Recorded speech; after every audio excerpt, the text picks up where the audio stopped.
I'm ready for you. She makes over there. Oh, okay. How you doing? All right. It's Leslie Novak. Most people, if you've worked around Natchez, you know me. My question is, how do I word this? The United States, as United States citizens, one thing that our country has that you don't find all over the world is the value of life. And while, yes, it seems very scary that we're putting such great tariffs on China, that does seem scary because it does mean for a certain amount of time things go up. But if you live here in Natchez, I know that several of y'all own a small business, and China selling everything to us so cheap cuts down on our people being able to make something. Like when you need a birthday shirt for an event, you can go on Etsy now and get them with whatever image you want, $3 a piece. So that cuts out our home small businesses. And I speak to you as an American citizen, not a Republican to a Democrat or a Democrat to a Democrat, as a United States citizen. Don't you think that all of the greatest leaps that have happened in our country, before that leap got to happen and we got to the good, there was a strain? But I feel like as an American citizen, don't you think we should stand against children over in China working all day for a bowl of rice so that we get our iPhone $800 cheaper? As an American citizen, don't you think that that matters too, of how we treat others?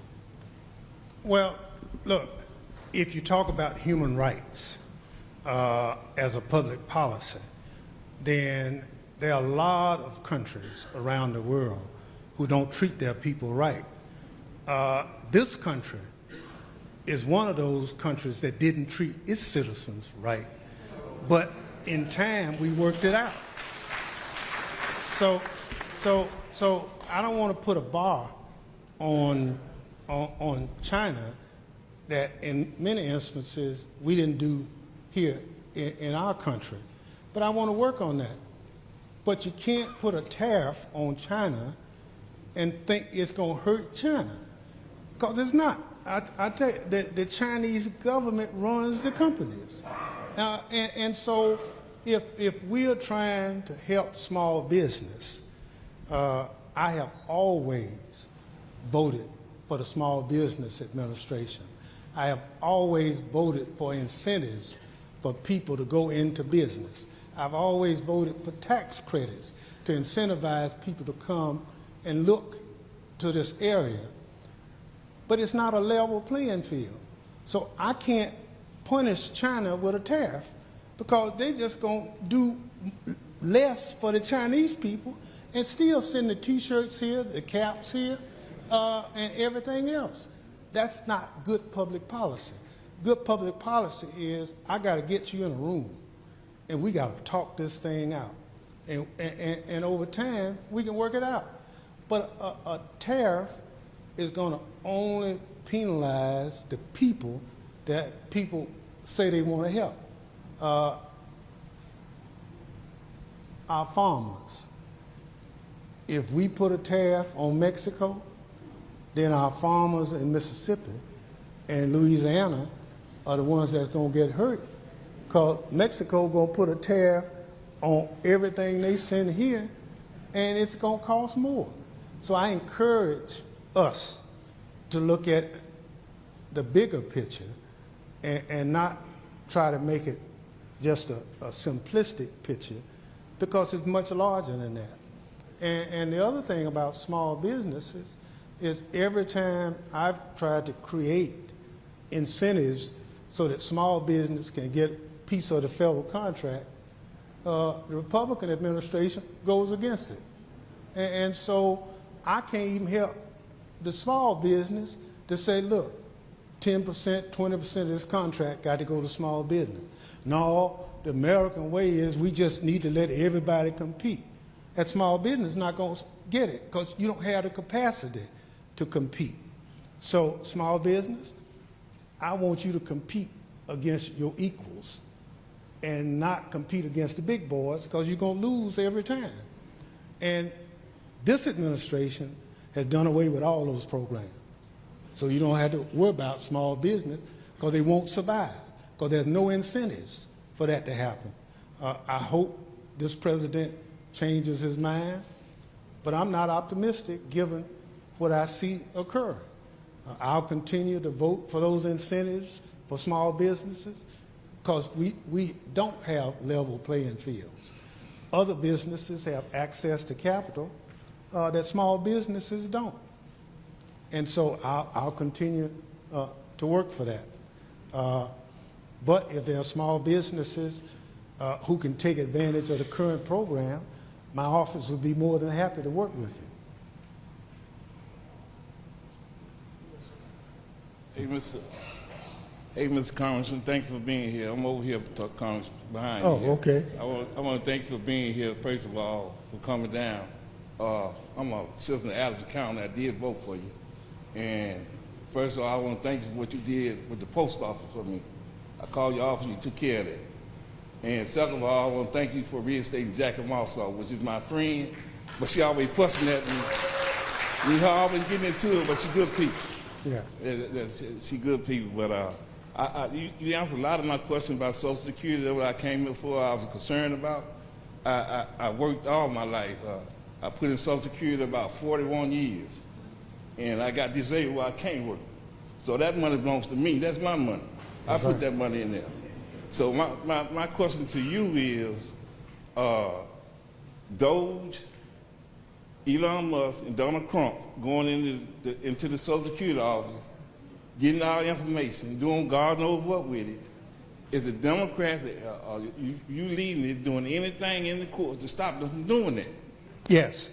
We are in court trying to prevent them from doing it, but they're still doing it. We also, look, the reality is the only way we can really fix this problem is with the elections next year. Next November, you can either start putting some people in office who are sensitive to the issue of Social Security, sensitive to that. Now, the only other reason is we got to go to court. And we are winning in court. It just takes time. And again, they're trying to make it as complicated as possible because they want to impeach the judges. They say they're not going to follow it. Elon Musk is not elected. You know, now he's supposed to, under his status, be gone in June. And we'll see whether or not that happens. I think he will be, but we'll just, it remains to be seen. I appreciate all your work, and that's that retirement and disability program that I talked about. You shouldn't have to sweat that.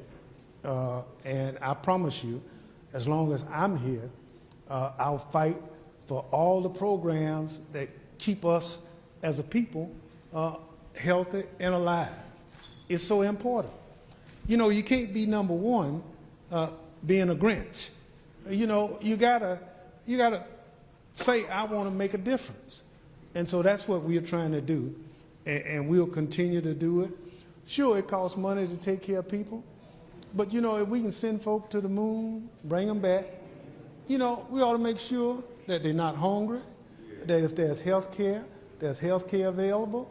You know, those are some of the basic essentials that a democracy like ours ought to do. USAID. Now, folks say, well, why are we feeding people in Africa? Why are we feeding people in all those foreign countries? Well, if we don't feed them, somebody else gonna feed them. And those folk are our enemies. And if I'm a hungry country and you offer me food, I'm gonna start listening to you. And so it's to our political advantage to use butter as diplomacy in working with those countries. So what's happened is this administration saw who was getting the food, and they oh no, we're gonna cut it out. But they missed something that was so important. They forgot who was raising the food, all right? The rice from USAID that feed hungry people all around the world comes from Louisiana and Mississippi. So now they're saying, oh, we didn't intend to hurt y'all, but you're the rice farmers. So now the rice farmers are coming to my office saying, you need to help us. I said, oh, what you mean? He said, well, you know that USAID budget, our money is off in there. Catfish research. This district is the second leading producer of catfish in the country. The research is done in Stoneville, right out from Leland, Mississippi. The research for catfish is in the USAID budget. And Mississippi State gets a lot of that money to help with the research. And so now I have people coming to the office saying, we got to save that USAID money. You know, I said, well, I'm with you. I said, but you got to raise your voice. Coming telling me, pastors like preaching to the choir, right? You need to tell some of them folk that's out there in the street that this is a good budget because it takes care of not just hungry people, but it feeds farmers, it feeds students, it feeds business people, everything. And so I'm convinced that there's a shot that we might be able to save that. Because believe me, China, Russia, Iran, and North Korea are going to provide food to those countries because they are our enemies. And if we let our enemies start feeding our allies, that means our influence gets smaller and smaller around the world. And so that's why we got to be more than just the arrogant Americans. We got to look at people and say it's all about us. And when I hear our president say he doesn't like people and all that kind of thing, that is not who we are. We are a better country than that. And so when you start making public policy based on who you like and who you don't like, we're in trouble. A lot of you heard that Willie Lynch theory. You keep folk divided. The left-hand people don't like the right-hand people. The short people don't like the tall people. All that kind of stuff. That keeps us divided as a country. And so normally a president's role in a democracy is to provide leadership and stability for that term in office. Whether you're a Democrat or Republican, you have to provide that. And we're not getting that, in my opinion, at this point. And that's why people are so upset with what they see going on, because they say, I know we're better than that. So